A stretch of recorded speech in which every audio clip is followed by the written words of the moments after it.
दोस्तों, देश में मस्जिदों को हटाने की कवायद किस कदर शुरू है ये किसी से छिपा तो है नहीं। हमने बीते दिनों आपको एक खबर दिखाई थी, मैंने वो आपके साथ खबर साझा की थी कि सेंट्रल विस्टा प्रोजेक्ट के तहत एक मस्जिद को हटाने की कवायद जो है वो जारी है। सेंट्रल विस्टा प्रोजेक्ट के तहत नई संसद भवन का निर्माण हुआ, उसके पास एक मस्जिद है जिसका नाम है सुनहरी बाग मस्जिद। अब ये जो मस्जिद है दोस्तों, इसको हटाने की कवायद शुरू हो गई है। कहा जा रहा है कि इस मस्जिद की वजह से ट्रैफिक जाम की स्थिति पैदा हो जाएगी, इसलिए इस मस्जिद को जल्द से जल्द हटाना पड़ेगा। और ये तर्क किसका है? ये तर्क है एनडीएमसी का, नई दिल्ली म्युनिसिपल कॉर्पोरेशन का ये पूरा तर्क है। लेकिन क्या वाकई में इस तर्क में सच्चाई है दोस्तों?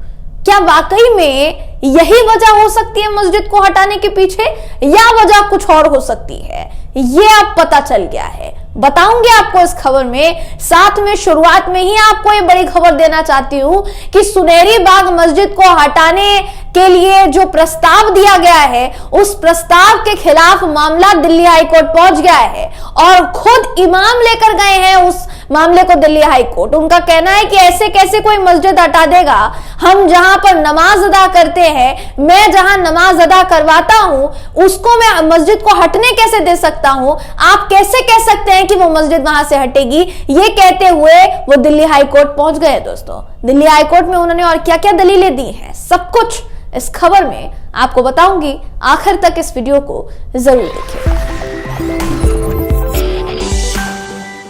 नमस्कार दोस्तों, मेरा नाम है जयंती झा और आप देख रहे हैं दी कंटाप। दोस्तों, सुनहरी बाग मस्जिद, ये जो मस्जिद है इसके लिए कहा जाता है कि इसका इतिहास बहुत पुराना है। और सबसे बड़ी बात जो यहाँ पर इस मस्जिद को लेकर कही गई वो ये कि 150 साल पुरानी मस्जिद है। 150 साल पुरानी मस्जिद का मतलब समझ रहे हैं?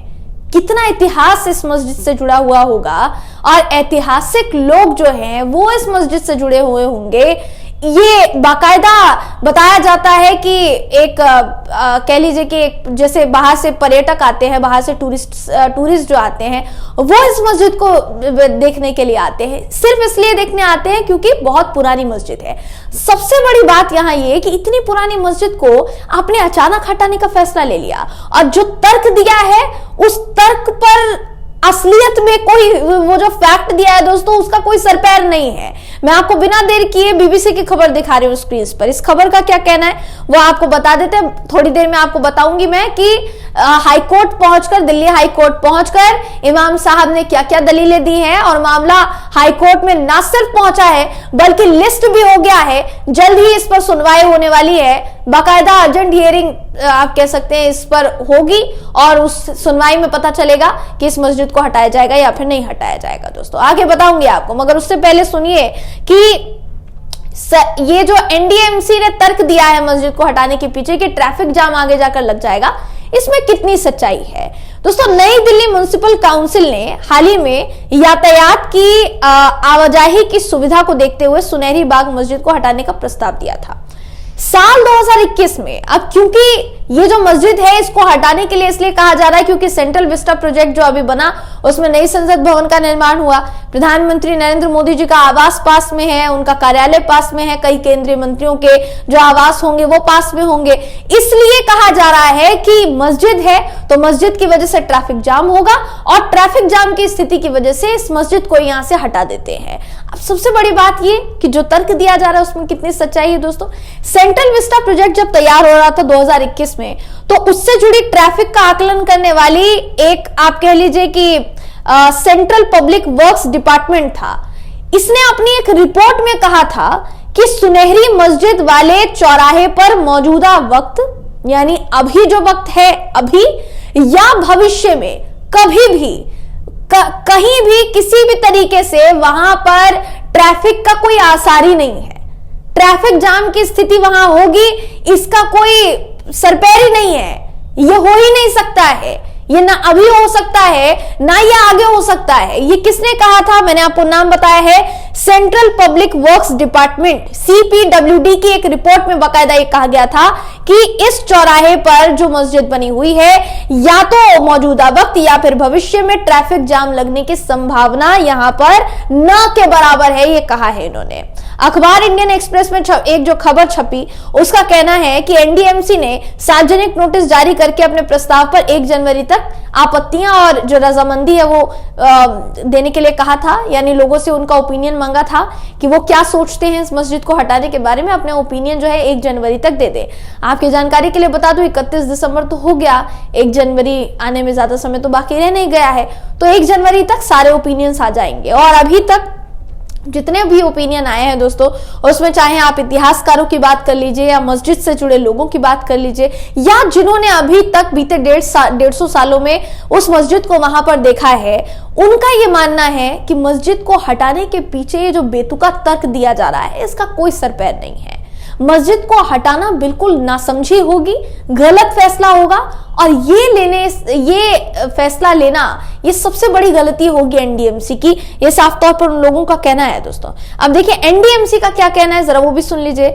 उनका कहना था कि सुनहरी बाग के चौराहे के आसपास ट्रैफिक की आवाजाही सुनिश्चित करने के लिए दिल्ली ट्रैफिक पुलिस ने एक ट्रैफिक इंजीनियरिंग प्रस्ताव दिया था, जिसके बाद उन्होंने लोगों से आपत्तियां और सुझाव मांगे थे। उनका कहना है कि हम खुद से नहीं हटा रहे, सबसे बड़ी बात यहां पर यह है कि खुद ट्रैफिक पुलिस ने बात कही है कि हटाना पड़ेगा, तो इसलिए हटाने का प्रस्ताव हमने दिया। अब जरा आप ये सुन लीजिए कि इमाम साहब जो हाईकोर्ट पहुंचे हैं, उन्होंने सवाल क्या किया हाईकोर्ट में जाकर। मस्जिद के इमाम ने इस प्रस्ताव के विरोध में दिल्ली हाईकोर्ट का रुख किया। इस मामले की सुनवाई 8 जनवरी को होनी है दोस्तों। हाईकोर्ट ने इमाम से सवाल किया कि ये मामला उनकी बजाय दिल्ली वक्फ बोर्ड को कोर्ट तक लेकर जाना चाहिए था, यानी हाईकोर्ट ने कहा कि आप इस मामले को हम तक लेकर आए हैं, आपकी जगह वक्फ बोर्ड को ये मामला हमारे पास लेकर आना चाहिए था। तो उनका जवाब क्या, उन्होंने जवाब क्या दिया जरा वो सुनिए। उन्होंने जवाब दिया कि ये ऐसी मस्जिद है जहां नमाज पढ़ी जाती है, मैं वहां नमाज पढ़ाता हूं, ऐसे में मैं जानना चाहता हूं कि मैं नमाज कैसे पढ़ाऊंगा अगर आप मस्जिद को वहां से हटा देंगे तो।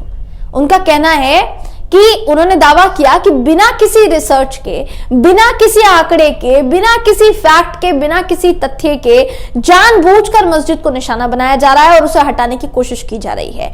अखबार के मुताबिक 150 साल पुरानी ये मस्जिद एग्जीक्यूटिव एनक्लेव नामक नए पीएम के कार्यालय के परिसर और पीएम के नए निवास स्थानों के पास है। यह जगह सेंट्रल विस्टा के पुनर्निर्माण वाले हिस्से में आती है। दिल्ली ट्रैफिक पुलिस के एक वरिष्ठ अधिकारी से जब पूछा गया तो उसने क्या कहा, उन्होंने कहा ऐसा कोई प्रोजेक्ट नहीं है जिसके रास्ते में मस्जिद आ रही है भाई, लेकिन ये चौराहे पर है और ट्रैफिक पुलिस चाहती है कि इसे हटाया जाए। यानी कुल मिलाकर ठीकरा ट्रैफिक पुलिस पर फोड़ा जा रहा है। हालांकि वो क्यों हटाना चाह रहे हैं मस्जिद को, इसका पूरी तरीके से कारण नहीं दे पा रहे हैं दोस्तों, पूरी तरीके से उसकी वजह ये बता नहीं पा रहे हैं कि क्यों हटाना चाहते हैं मस्जिद को।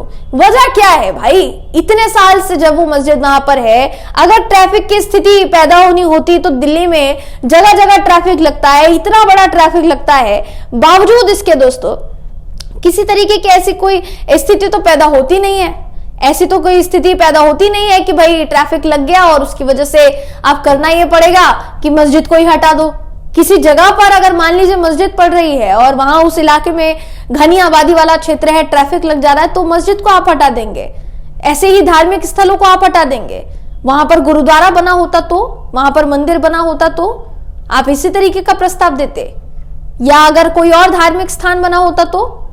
धार्मिक स्थानों को जहां पर बनाए, जहां पर उनकी जगह है, वहां पर उन्हें क्यों नहीं रहने दिया जा सकता? उन्हें हटाने की ये बातें उठती कैसे हैं, सबसे बड़ा सवाल है। ऐसा तो नहीं है ना कि उसके कागजात नहीं है। आप तो ये भी नहीं कह सकते कि नहीं वो तो सरकारी जमीन है इसलिए हमें हटाना पड़ेगा। 150 साल से है, जाहिर सी बात है जिस इलाके में वो आती हैं उसको आप अवैध भी घोषित नहीं कर सकते हैं। तो फिर ये जो कारण दिया जा रहा है ट्रैफिक जाम की स्थिति पैदा होना, ये कहां तक सही है?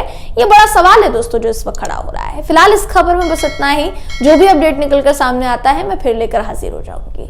आप इस वीडियो पर क्या सोचते हैं, आपकी क्या राय है, मुझे कमेंट करके जरूर बताइएगा। वीडियो अगर आपको पसंद आया हो तो वीडियो को लाइक कीजिए, शेयर कीजिए, चैनल को सब्सक्राइब करना बिल्कुल भी ना भूलें। फिर मुलाकात होगी आपसे अगली वीडियो में, तब तक के लिए नमस्कार।